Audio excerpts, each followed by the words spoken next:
नमस्कार मित्रों, आप सभी का एक बार फिर से मेरे यानी अभय प्रताप सिंह की ओर से हार्दिक स्वागत एवं अभिनंदन है। मित्रों, हम लोग बहुत ही उम्मीद के साथ अपनी तैयारी करते रहते हैं और उस उम्मीद को सार्थक स्वरूप प्रदान करने के लिए आपको मेहनत, लगन, दृढ़ निश्चय करना पड़ेगा। जिस भी परीक्षा की आप तैयारी कर रहे हैं उसकी तैयारी मन लगाकर करिए, ठीक है। पूर्ण दृढ़ निश्चय के साथ अपने मन को एकाग्र करते हुए 1 ही 2 घंटे 3 ही घंटे पढ़ें, 4 ही घंटे पढ़ें, लेकिन 4 घंटे पढ़ें तो पढ़ें और उसका एक अपना समय निर्धारित होना चाहिए, ठीक है ना। इसी सुझाव के साथ मैं अपनी बात गणित को लेकर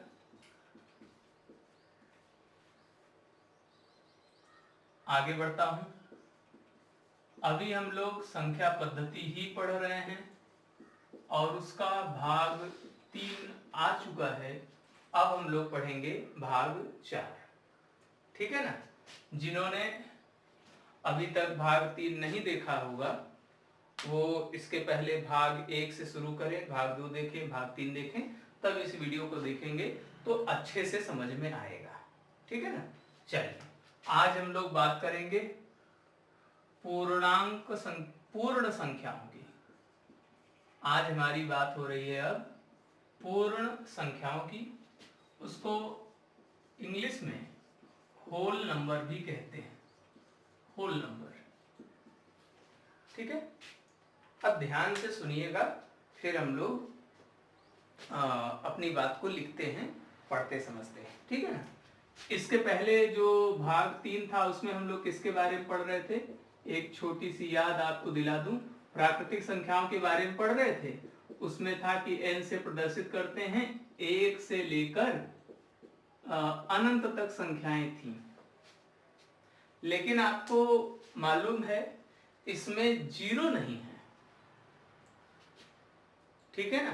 प्राकृतिक संख्याओं में 0 का प्रयोग मतलब 1 के पहले क्या होगा इस बात की चर्चा नहीं है।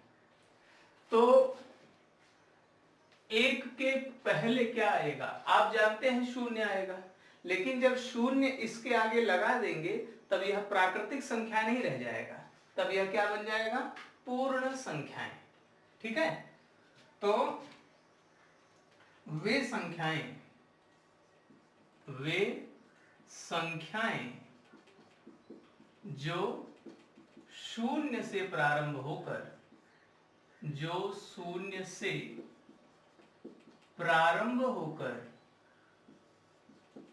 अनंत तक जाती हैं, 0 से प्रारंभ होकर अनंत तक, अनंत माने कोई लिमिट नहीं है, अनंत तक जाती हैं, पूर्ण संख्याएं कहलाती हैं, पूर्ण संख्याएं कहलाती हैं, ठीक है। इनके समूह को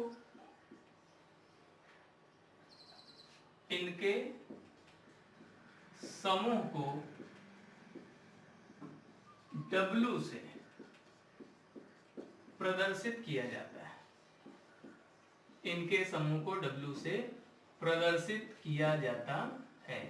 कारण आपको समझ में आ रहा होगा, क्योंकि होल नंबर में शुरुआत कहां से है, W से है, इसीलिए इनके समूह को W से प्रदर्शित करते। कैसे करते हैं, W 0 और 0 के बाद तो सब कुछ वैसा ही रहेगा।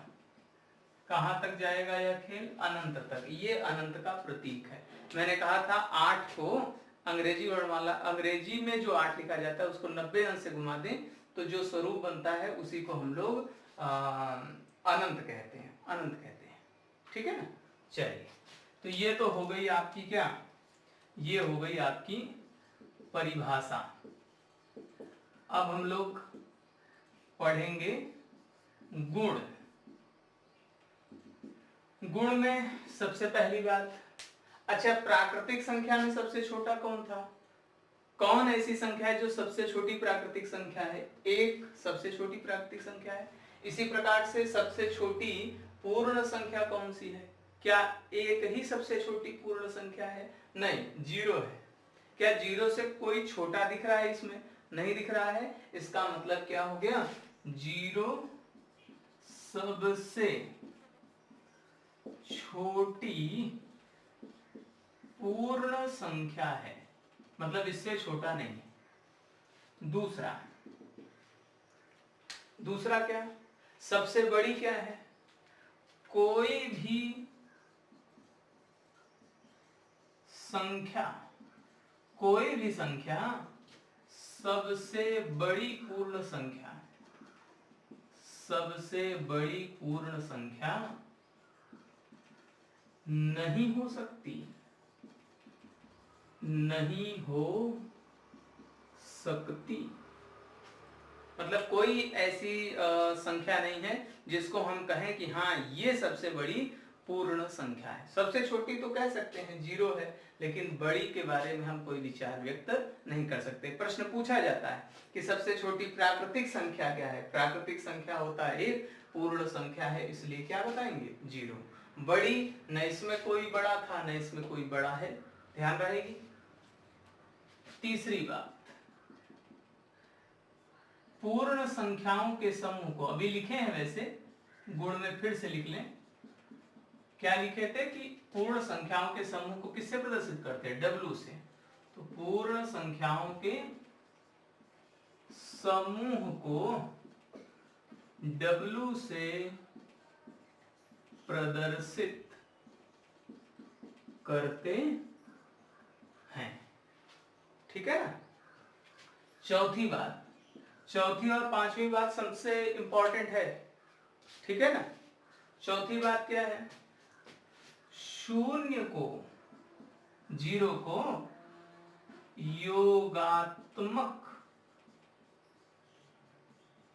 0 को योगात्मक तत्समक कहते हैं। 0 को क्या कहते हैं? 0 को योगात्मक तत्समक कहते हैं। योगात्मक तत्समक का मतलब मैं समझा देता हूं। योगात्मक तत्समक का मतलब हुआ कि ऐसी चीज जिसे जोड़ने से फर्क न पड़े। जैसे 5 में 0 जोड़ देंगे तो क्या होगा? 5 ही मिला ना। 6 में 0 जोड़ देंगे तो क्या मिलेगा? 6। जिसे जोड़ने से फर्क न पड़े वह क्या होगा? योगात्मक तत्समक। ऐसे ही एक पांचवा पॉइंट जिसकी मैं बात कह रहा था, एक है, एक को गुणात्मक तत्समक कहते हैं।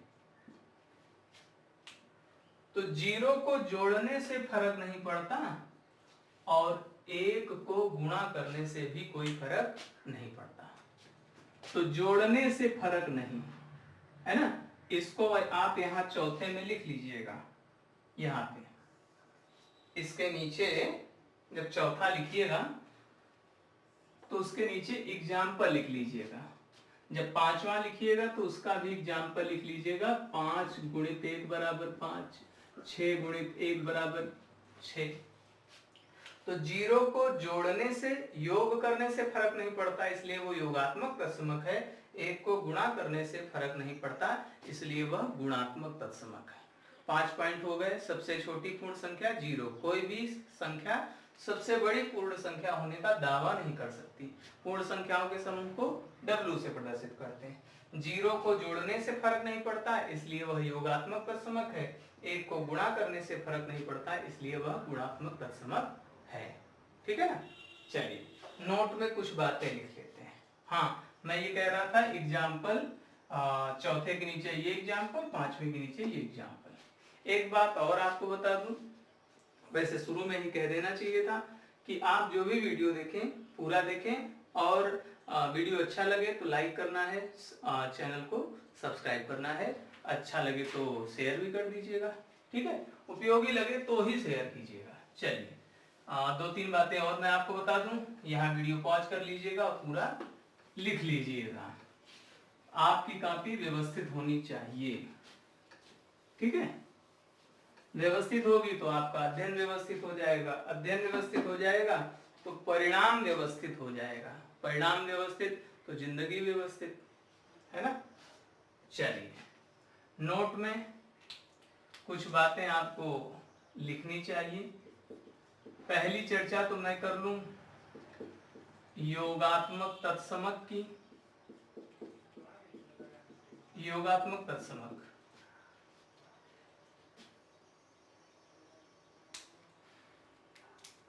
जिस संख्या को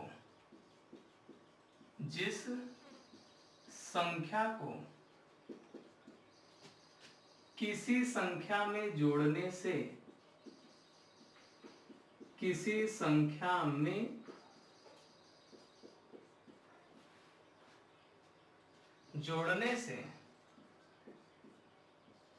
परिवर्तन नहीं होता है, परिवर्तन नहीं होता है, योगात्मक तत्समक। जिस संख्या को किसी संख्या में जोड़ने से परिवर्तन नहीं होता है, योगात्मक तत्समक कहलाती है। तो जिस संख्या को जोड़ने से, कौन सी ऐसी संख्या है जिसको जोड़ने से फर्क नहीं पड़ता, तो वह है शून्य। शून्य एकमात्र योगात्मक तत्समक है। और किसी को जोड़ेंगे तो फर्क पड़ जाएगा, लेकिन शून्य को जोड़ने से फर्क नहीं पड़ता, इसलिए वह योगात्मक तत्समक है। एक हो गया योगात्मक, दूसरा हो गया गुणात्मक तत्समक। वह संख्या जिसे किसी दूसरी संख्या में गुणा करने से, किसी दूसरी संख्या में गुणा करने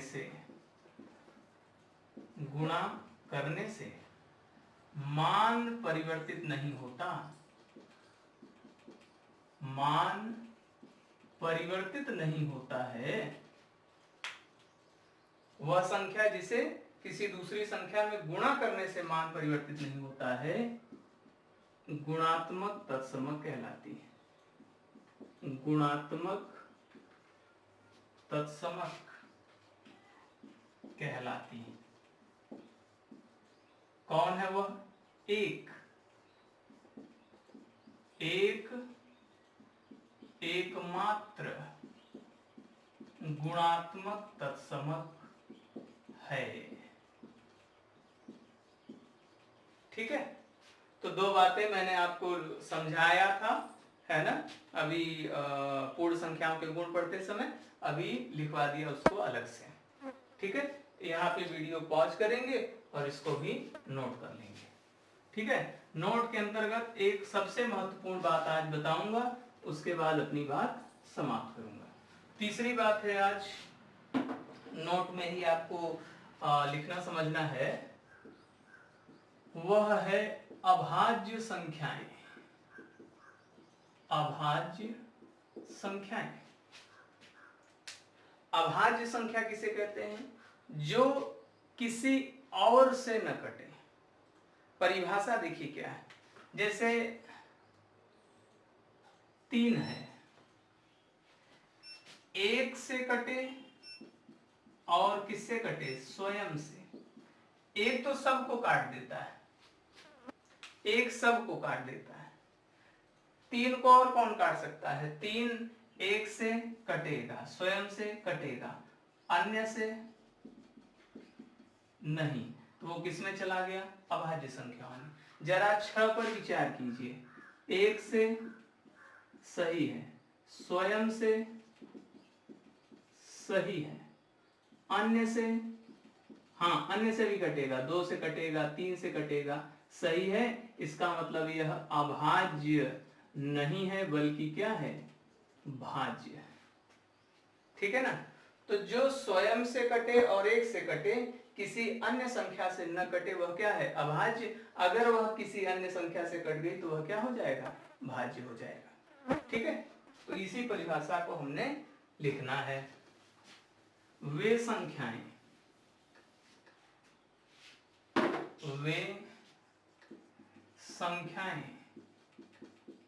जो स्वयं और एक के अतिरिक्त किसी और से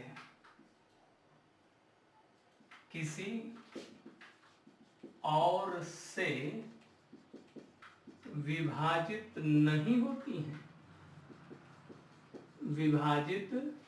नहीं होती हैं अभाज्य संख्याएं कहलाती हैं। जो स्वयं और एक के अतिरिक्त किसी से विभाजित नहीं होती हैं वो क्या कहलाती हैं? अभाज्य संख्याएं। इसकी एक और परिभाषा है, वह कुछ दिनों बाद हम लोग सीखेंगे। अभी तो यही जानना है कि खुद से कटेगी और एक से, अन्य किसी से भी कटने वाली नहीं। 18 के बारे में आपका क्या विचार है? 18 अपने से तो कटेगा ही, एक सबको काट देता है। ठीक है, 18 और किसी से कटता है तो कोई कहेगा हाँ सर 2 से कटता है, 2 9 18, 3 से कटता है, 3 6 18, 6 से कटता है, 6 3 18, 9 से कटता है, 9 2 18। तो 18 किस में होगा? क्या अभाज्य में आएगा? नहीं आएगा। अभाज्य नहीं है तो क्या होगा? भाज्य होगा। समझ में आ गई बात? चलिए गुण लिख लेते हैं इसके। ये तो परिभाषा हो गई। गुण में एक न तो भाज्य में आता है और न ही अभाज्य है। ये सबसे महत्वपूर्ण लाइन है, सबसे महत्वपूर्ण। एक न तो भाज्य में आएगा न तो अभाज्य में। ठीक है, बी पॉइंट। 2 सबसे छोटी सम संख्या थी ना, जो सम संख्या में 0 भी वैसे सम में आता है। 2 सबसे छोटी सम अभाज्य संख्या है। मतलब ये कि 2 के अलावा जितनी भी संख्याएं अभाज्य में आती हैं वो सब विषम होती है। 2 ही एक ऐसी संख्या है जो सम है और अभाज्य है। तो प्रश्न सबसे महत्वपूर्ण यह भी है, ये तो वेरी इंपॉर्टेंट हो गया कि प्रश्न पूछा था टीईटी में, तो पूछा ही है, मुझे कंफर्म याद है कि सबसे छोटी अभाज्य संख्या कौन सी है? सबसे छोटी अभाज्य संख्या तो एक तो अभाज्य है ही नहीं, एक न तो भाज्य है और न ही अभाज्य है, न तो भाज्य और न ही अभाज्य। तो सबसे छोटी कौन है? सबसे छोटी अभाज्य संख्या है 2। ये बहुत परीक्षाओं में पूछा गया है, ध्यान रखेंगे। तीसरी, यदि कोई संख्या अभाज्य नहीं है तो उसे भाज्य कहा जाता है। एक अपवाद है, इसलिए लिख दिया हमने ब्रैकेट में एक को छोड़कर। ठीक है, डी, प्रथम